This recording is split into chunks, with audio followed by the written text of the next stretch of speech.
Hello and welcome to UPSC Warriors.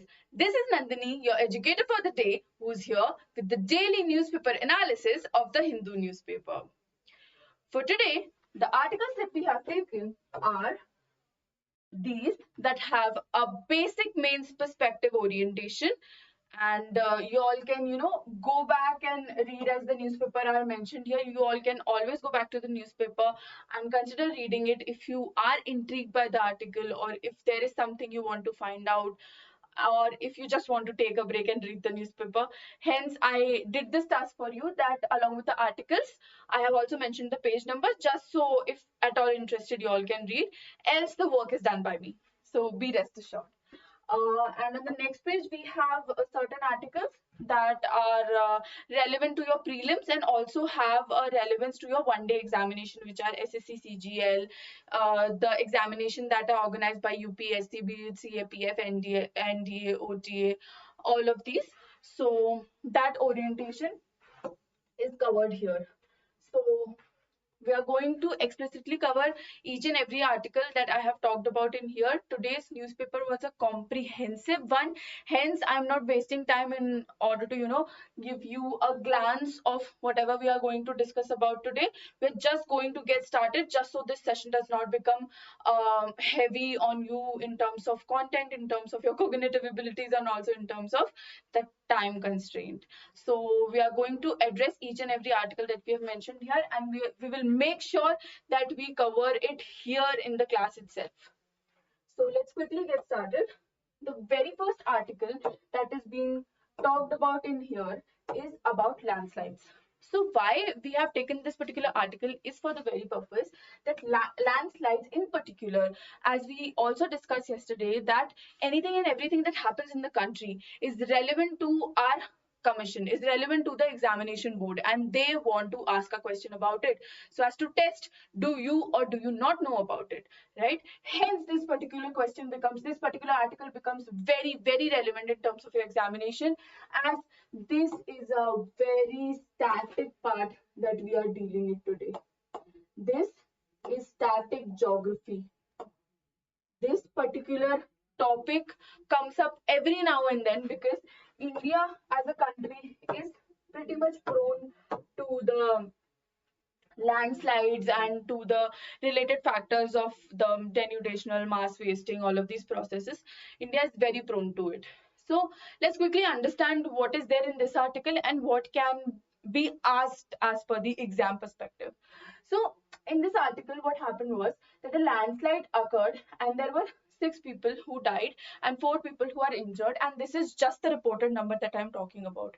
This particular landslide occurred in Nagaland, and the roads have been closed. As you can see a picture here, the roads are closed.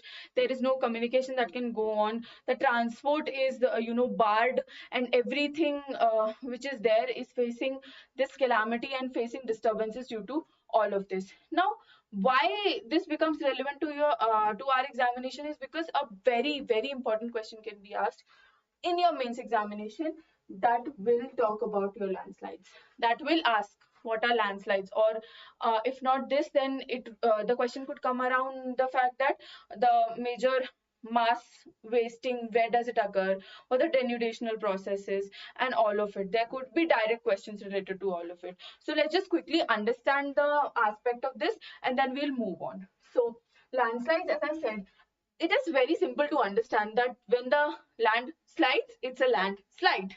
So when does this occur?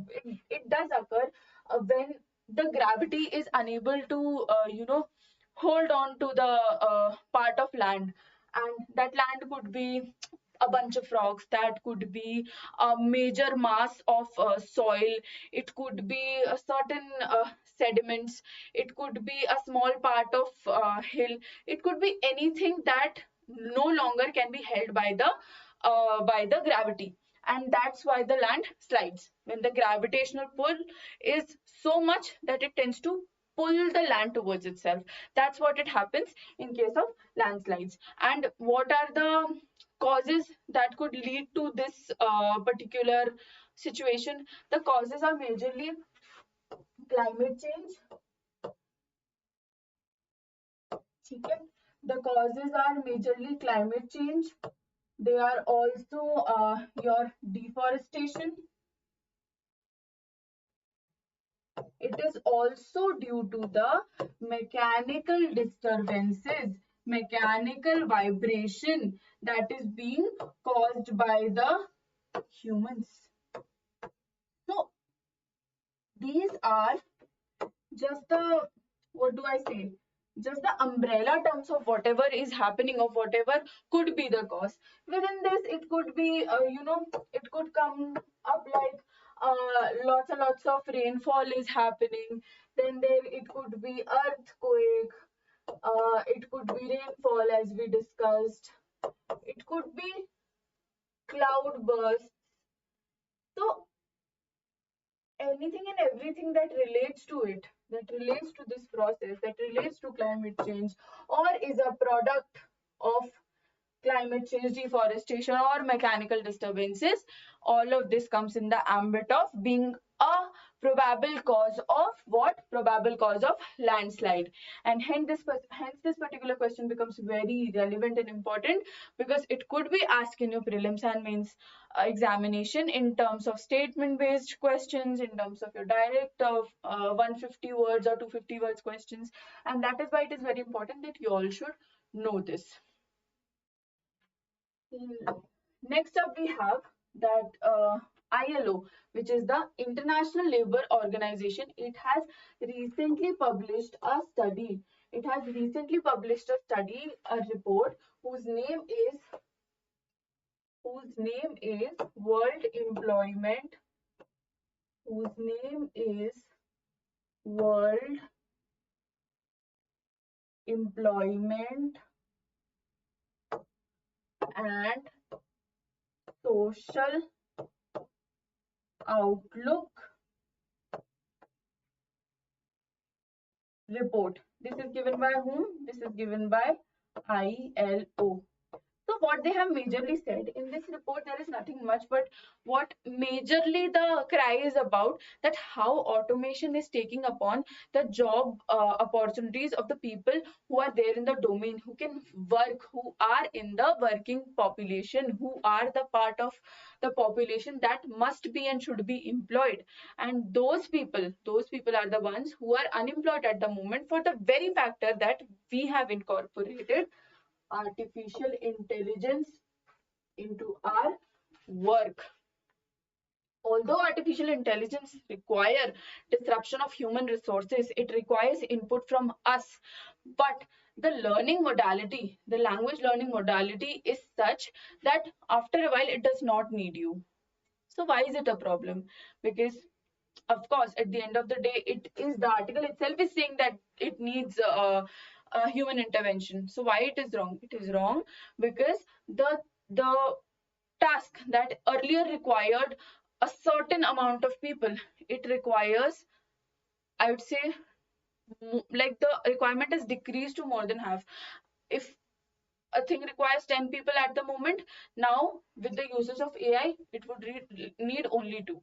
So that's what the problem is, that the skilled labor, the skilled workforce is sitting at home because the work is simplified due to artificial intelligence, and these people are not hence getting employment. Why is it a problematic thing? It is a problematic thing because we don't know till when we can rely on artificial intelligence, because at the end of the day it is a machine. You all must have seen the movie Robot. In that also it is seen that the robot was very jitty, robot was very efficient in doing all of the tasks that it was assigned to do, but one malfunction and devastation was caused. That's what it typically is being addressed to here, as in if we particularly deal about it, then that there is a dire need to decrease the gap that is there, decrease the gap between the machine and human, so that employment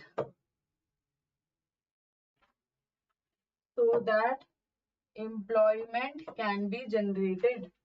And we need it at this moment, because the working population cannot be sitting at home. Requirements can be raised. The labor work that was there, that could be diversified, but then not giving work at all because it is simplified by a software, a hardware, or a machine per se, is not fair, is what this article talks about. It talks about the dip in the labor income, and this dip is majorly caused because there is no labor working. There is a significantly less amount of labor that is working in the status quo, and hence this needs our attention, and hence this needs to be talked about. If we talk about the exam relevance, then of course it is one negative implication, I would say, of the artificial intelligence that is being caused to us, the humans. Like, one harm that is being caused to us is this. So this can be used as a fodder for thought when you are writing your answers. Next up, we have how Modi, just barge into the very territory of what, South China Sea, and made a statement that we are the people who do not believe in expansionism, who do not believe in expansionism. Now, why this article becomes relevant for your study is for the fact that, one, it has got this term. We'll understand what this term means. So this term typically means annexation, taking expanding our boundaries via the means of military purposes, via the means of strength, via the means of political ideologies, via the means of, doing all of those by hook or by crook techniques, just so we can enter and disrupt the market. So this particular statement was made by our Prime Minister Modi when he visited to Brunei, stating that we do not believe in the expansionism ideology. We are the people who are democratic, who believe that everyone and anyone who is with us must, join hands and collaboratively work. It made this statement. It made this statement on China because China is very, what I should say, it's very aggressively violating, China very aggressively is violating the sea norms, that are judged or taken care of by UN clause. So UN clause is something that is important again, that can be talked about, and this particular law is into existence since 1982. So UN clause becomes relevant to this particular examination, and also the very idea of expansionism as to what is happening. It is very important that we all know, because what China is doing, China is invading in the South China Sea to expand its horizon, to expand its territory, and we all are well aware with whatever tactics China does to just take things into its favor. And that is why this particular article becomes relevant, because it must be noted that Brunei is a very strategically important part of a very important part or member of the ASEAN countries who who run along with us, who have collaborated with us, and we have a project that is going on, that pertains to speak about the space mission and related telemetry. It is in collaboration with ISRO, and we continue to build upon that, because we certainly believe in Brunei's ideology, and we think that Brunei is a place that could strategically be advantageous to us. Hence, it becomes all the more important to give the relevance that it needs, and to talk about it in terms of your examination purpose, if I would say, then the question that can be asked from this particular article would depend upon UN clause, the China's well, it is the China's movement in the South China Sea, and what is it planning to do. It could be somewhere on the lines of the laws related to the water bodies, laws related to the oceans, rivers, and that much of an expansive idea it has, as in all of those could really be touched about if the questions can be asked. Next up, we have death for rape, which is one such article that we also discussed yesterday. The important things that are required that you all as aspirants should know is, one, the name of the bill. It is the Apara Aparajita Women and Child Bill. When this particular bill talks about children, it pertains to address POXO. When it talks about women, then it pertains to deal the entire population. So, according to this bill, the entire process of running through the case that persist in the realm of or in the territory of Kolkata, if any rape case is reported, then within 21 days it must be resolved. The victim, whosoever has reported the case, must be not troubled with the kind of treatment that they essentially do, and also the severity of the punishment is increased. Severity of punishment has increased, and all of this comes up while speaking about the Bharatiya Nyaya Sanhita and how rapes are the dark reality of our country, and hence this particular topic needs to be addressed, this particular bill needs to be addressed, since it explicitly pertains to talk about the safety of women and child.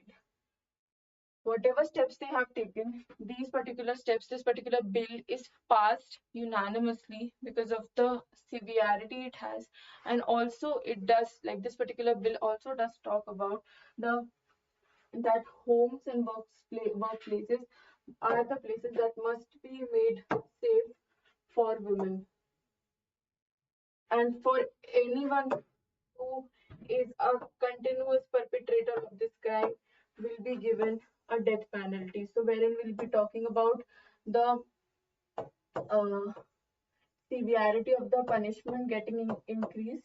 It pertains to talk about this only. So earlier, while the Delhi case, Unnao case, and all of this was happening, earlier the idea was that for any person who rapes a child, a woman, a girl who is less than 12 years of age, that particular person will be given capital punishment. But now it is the case, it has tweaked a bit, that talks about that if there is anyone who is a continuous perpetrator of the crime, that person, if the crime is committed just once, and there is no one's loss of life, then the person will be having life imprisonment, rigorous life imprisonment.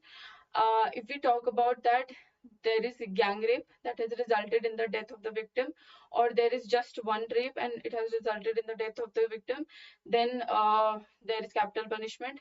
If there are minors, then there are capital punishment, and towards the end, if there are people who are again involved in this particular act, they'll be given a lifetime of that is the minimum, the lifetime imprisonment, which is rigorous, that is permanent in this particular bill, and that is what being talked about in here.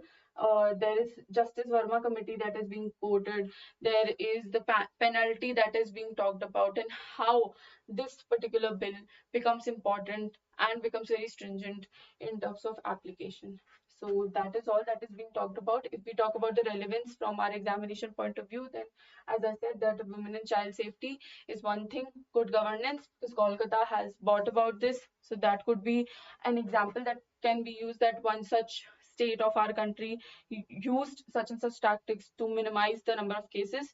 And it can also be related to the aspect of mindfully implementing laws as such. So that is all that could be coming up with this, because prelims oriented question is something that could majorly be asked on the lines of POXO, and what are the number basically, or in which year the acts came in, the bills came in. That's all that could be asked, and that is not also in UPSC. It could majorly be in your one day examination, that these simple and direct question can be asked, which are relevant to this article.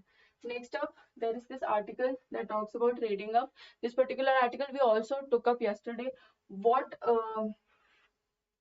is new in this article is nothing but how they speak about that post COVID-19, the household investments are gaining momentum, and how the investment that are happening here are driving an increase in the gross development product of this country.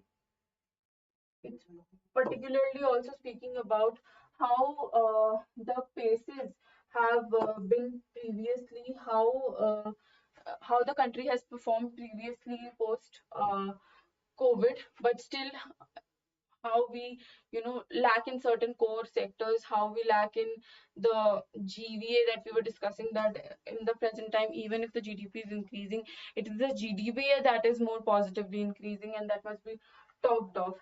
So this 2024-25 target is ambitious.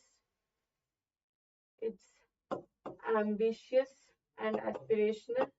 Let us see where we go about it, because we have seen that something is projected and the other thing is obtained. So that is pretty much about this article.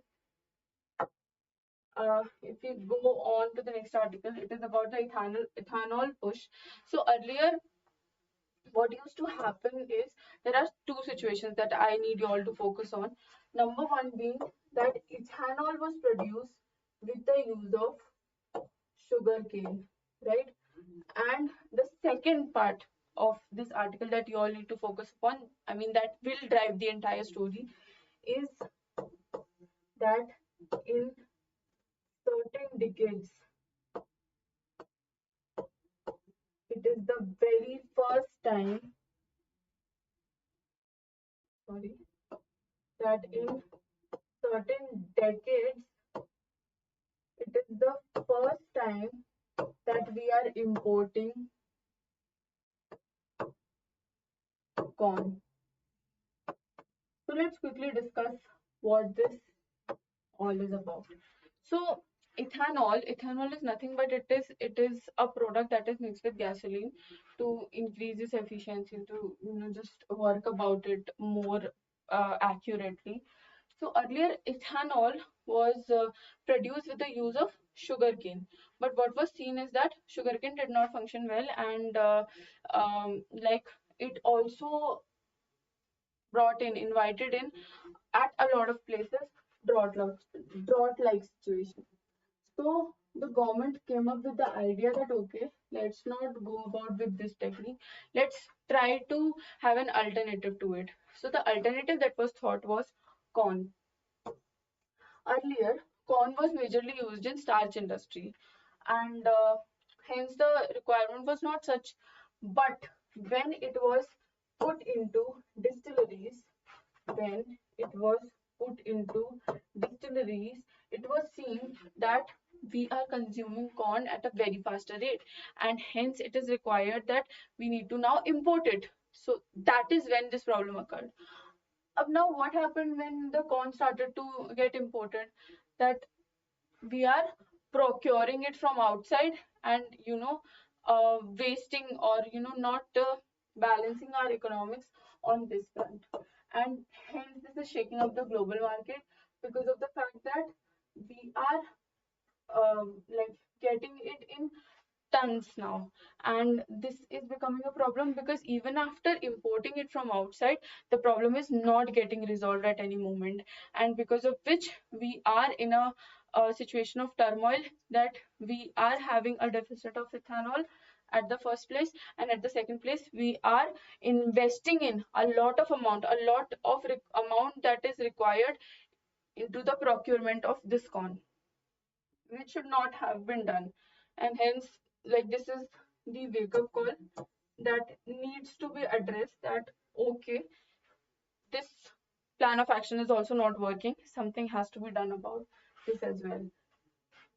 Because it is also to note, like, it is very important to note that there are a lot of sanctions, there are a lot of regulations that exist on the imports of corn, and hence our options become very, very limited, due to which, again, when our options are limited, the amount that is being quoted for us, that we have to accept. We don't have much more options. The GM crops, which are the genetically modified crops, that are banned in our country. Then there are countries from where we cannot import. So the options become very limited. Hence, again, investing in a lot of amount becomes a problem. It becomes very problematic for us if we are importing such huge amounts, and then we don't even have a choice to have an opportunity cost for a commodity which is as important as corn in the current paradigm. So that's why this article becomes relevant, as in the examiner can ask you about the how the production of ethanol is done. It could be because ethanol is a very burning topic in the present times.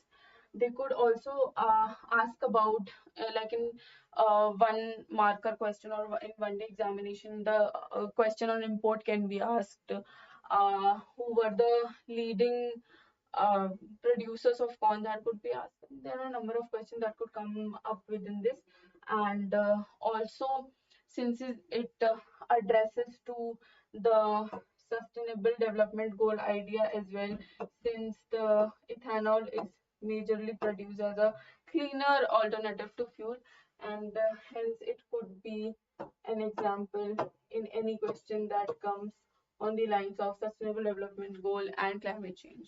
That is when this particular article becomes relevant. Let's talk about the Mongolia case.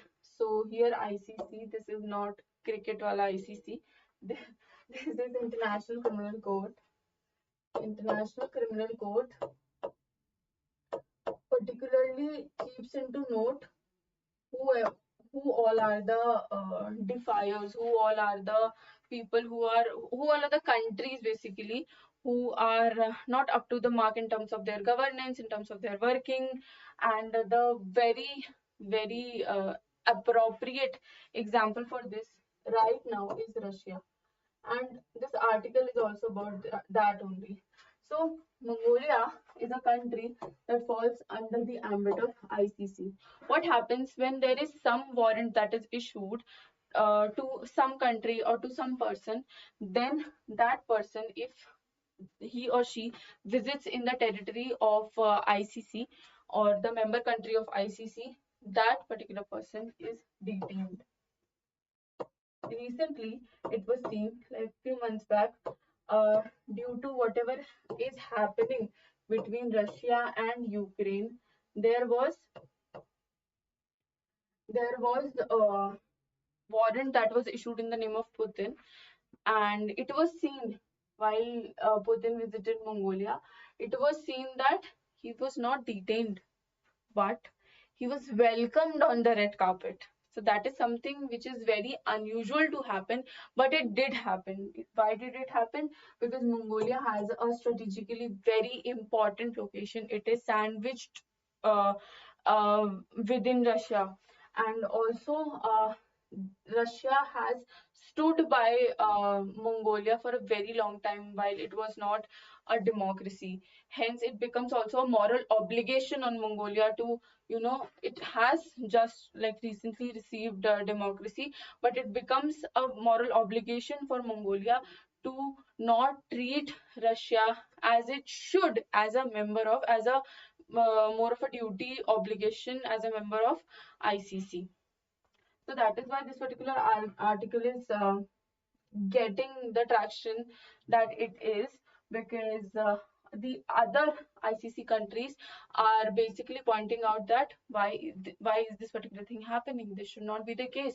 If there is warrant, this person should be detained. But that's not happening because it must be realized that even Mongolia is in a tough spot right now, and hence this particular article becomes very important and relevant for your international relations, because this is nothing but diplomacy that you see here. This is nothing but just maintaining your international relations with the people who have been there with you, because what could be the case today might be the case tomorrow, or be something which is entirely different. And hence it becomes a matter of concern that we must focus upon that, anything and everything, when it comes to diplomacy, it is not on extremes, it is not binary, it is not 0 or 1. It is a lot many things that come in between. There is a huge gray area that exists while we talk about diplomacy, and that's what Mongolia is an example for. So this is a prelims based question. What is happening is, so there is this exercise that is going on in Jodhpur right now. Earlier, as in this Jodhpur. This particular exercise is the version 2.0 of it. The earlier version took place in Tamil Nadu. This becomes relevant because first time there are so many. There are, I think, 18 plus 11 countries. 18 is participating, 11 is observing, or like vice versa. I'm not sure about this. But yes, there are a lot of countries that are participating in the Tarang Shakti exercise. And the team is, in this particular picture, the team is showcasing the talent. And this particular article becomes relevant to your CDS OTA question, because such exercises are directly asked in those questions, as in it is not even reframed, they are directly put forth. Hence I came up with this particular article. Then we have an article that talks about a pact. So we all need to understand that it's not a MOU, it's not a MOS, Memorandum of Settlement, it's not a Memorandum of application, it is not a Memorandum of Understanding, it is nothing as such, it is a pact. This pact pertains to speak volumes about Africa, it pertains to speak volumes about South Africa and India's relation with each other, of course. It pertains to talk about that, and they say that they have signed a pact that would ensure safety in deep waters. So South Africa is one of those special countries that have access to submarine, and it is also prone to naval attacks. So India and South Africa have signed a pact that says that, okay, if you are ever in danger, if we are ever in danger, we are going to help you with a deep submergence submarine that is deployed to save people and work during the times of emergency.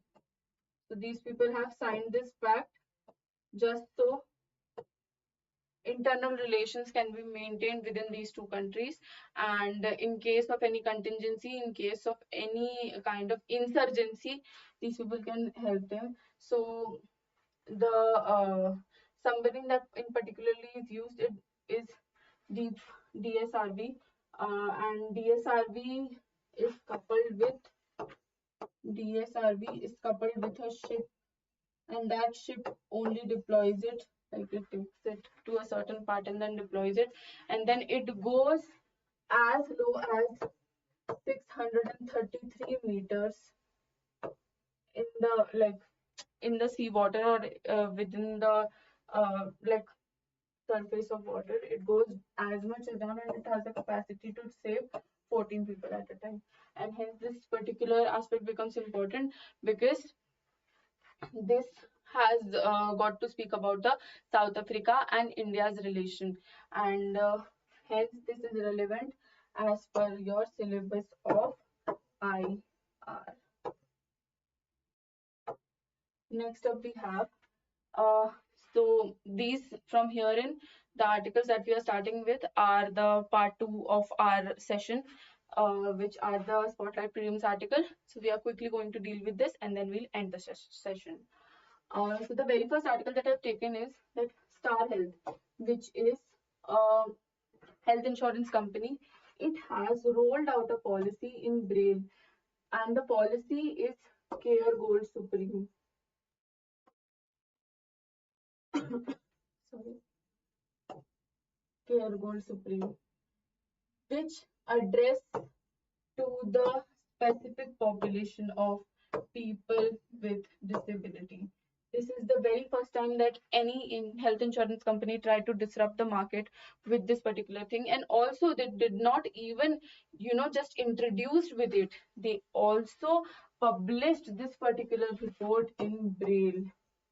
And that's when this particular article becomes important and relevant, as it is nothing but a good governance practice here.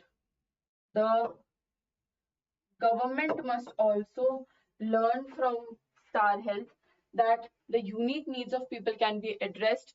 Just so the conviction must be there, the idea must be there, and the thinking, the thought process must be there to implement and do something about them. And hence this significant step becomes very, very important.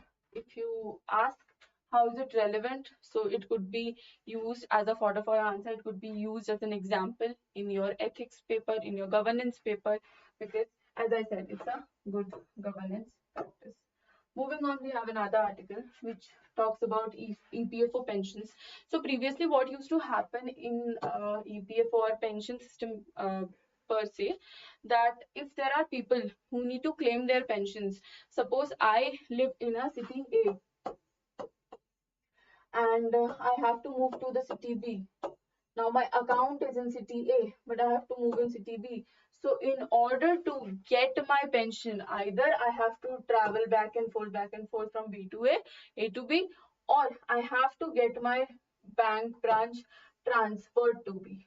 But now the government has mandated that now we are going to, so the government is going to do something about the fact that we don't have to do so much of logistics. We are not doing so much of logistics, and we are just saved in the name of the government, and the government can do something about that would facilitate the transfers from any bank to any bank. That would facilitate the pensioner to withdraw his pension from anywhere possible, from any part of the country. The only concern is that you must be the part of the country, you must be in the country primarily, and that's what is being talked about in here. It is also being like another step that is mentioned, that is an aspiration that is mentioned in this article, is that the next phase would deal with the Aadhaar dispersal. So in this, the people will not even have to visit the branch. That is what being talked about in here. That is what being is the pressing concern, that okay, we are developing the technology so much so that we can have our transactions online, that we can do most of the things while sitting at a place, while sitting at our own convenience and at our own comfort, that we can do anything and everything from where we are. and all of this system would come under the purview of CPPS, which is nothing but centralized pension payment scheme, and this would cater to deal with the employee pension scheme of, I think, 1995, and all the points will be addressed to in here, in terms of the modernization that is taking place in terms of the payment dispersal of the people who are taking pensions. Next up, we have another article which pertains to be a little bit environment and ecology heavy. It speaks about the fact that a group of civil society,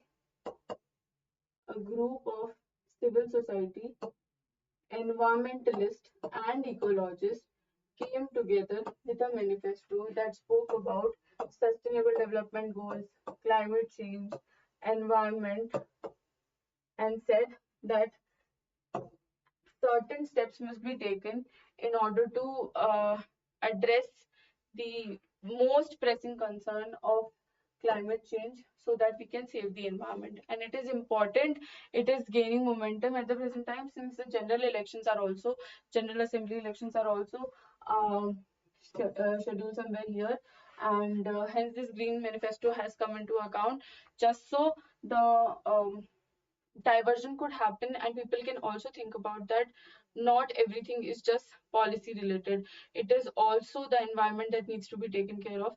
Hence we took this particular article, because again this is also a good governance practice that the people can think of, or even the government can, apply it on a massive level across the nation. It is just now only taking place in Haryana. If this pilot works, then of course people can also go about running it through the entire country. So that was it about that article. Now there is one more article that talks about the smart city mission. Smart city mission is the mission that we have identified as developing. We have identified some close to 1,000 cities that are required to be uplifted, that are required to be beautified, and that's what is being talked about in here, that we have reached the target as 90%. The bureaucrats are majorly held in here. There are CEOs who are of every city who are responsible to look after the task of the developments that are happening in the purview of smart cities. So all of that is happening, and we have come very long way through, and we have completed the 90% of projects that were identified by the Ministry of Housing and Urban Affairs, and we are doing actually very good.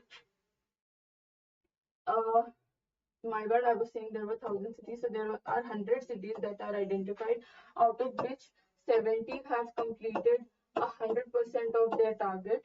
Then there are 75% of projects that are completed in close to 75 cities. Then there are 34 cities that have completed more than 90% of the project. Now, is the data very, very important? No, it's not.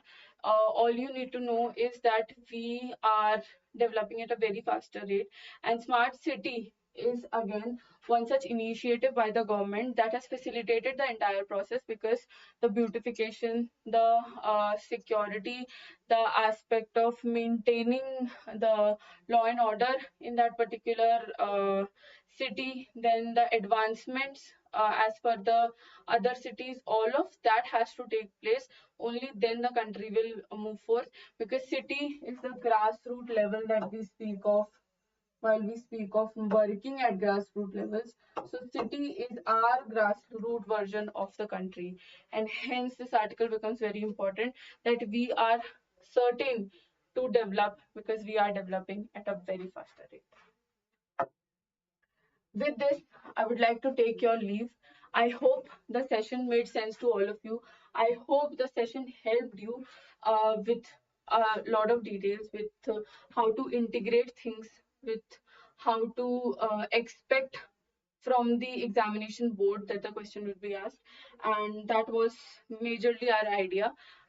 So if you like this initiative, please do like, share, subscribe, and also comment on our channel. And for everyday newspaper analysis, do stay tuned. Thank you so much.